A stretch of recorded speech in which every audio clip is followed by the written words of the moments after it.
महानूर और उसकी मामा की हकीकत खुल के सबके सामने आ जाती है तो महानूर किसी को शक्ल दिखाने के काबिल नहीं रहती। शाहवीर को बड़ा गुस्सा आता है। वो महानूर को झंझोड़ते हुए कहता है कि तुमने मुझसे झूठ बोला था कि तुम्हारा मिसकैरेज हुआ है, हालांकि तुम हकीकत में मॉल में सैरें करती फिर रही थी और मुझसे ये भी बात झूठ बोली कि तुम प्रेग्नेंट थी।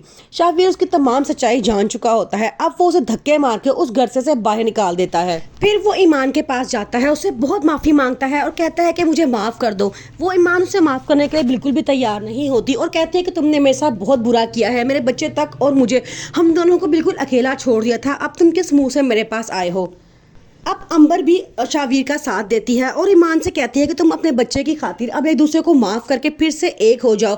जबकि दूसरी तरफ महक अब आर्यान से कहती है कि तुम्हें औलाद की ज़रूरत है, तुम ऐसा करो दूसरी शादी कर लो। आर्यान उसे रोकता है और कहता है तुम्हें क्या हो गया है, देखा है ना शाहवीर ने दूसरी शादी की थी तो दूसरी औरत ने उसके घर में आके क्या किया था, उनका पूरा घर बर्बाद कर दिया है। क्या तुम भी यही चाहती हो कि मैं कोई और औरत घर लेकर आऊँ और वो भी हमारे हंसते बसते घर को बर्बाद कर दे।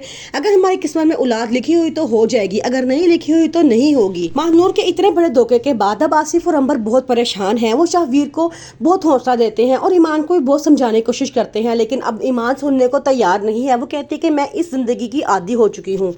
फबीहा अपनी मामा की बीमारी में उनका पूरा साथ देती है, उनकी बहुत केयर करती है, लेकिन जब से उनको हकीकत का पता चला होता है वो और बीमार होती जाती हैं। ईमान जब ऑफिस से घर आती है और उसे पता चलता है कि इस तरह शाहवीर की दूसरी बीवी का मिसकैरेज हो चुका है तो वो बड़ा परेशान होती है, लेकिन जो कि वो अपनी आंखों से उन दोनों को मॉल में एक साथ देख कर आती है तो बड़ा हैरान होती है। उसकी सास कहती है कि महानूर की तबीयत बहुत ख़राब है और वो हॉस्पिटल में मौजूद है, लेकिन ईमान कहती है कि नहीं, उन दोनों को तो मैंने आज ही मॉल में शॉपिंग करते हुए देखा है। अब उसकी मामा के सामने उनकी हकीकत खुलकर आ जाती है और वो कहते हैं कि अब हमें कोई प्लान करना चाहिए कि शाहवीर को भी सारी हकीकत बतानी चाहिए कि ये लोग झूठ बोल रही थी।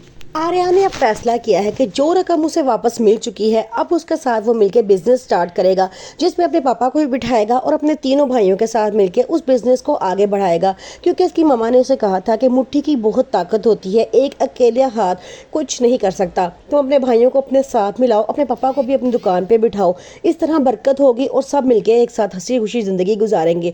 आर्यन कहता है मुझे कोई एतराज़ नहीं है। वो अपने दोनों भाइयों को तैयार करता है और कहता है कि तुम लोग मेरे साथ मेरी दुकान पर बैठ के काम करोगे।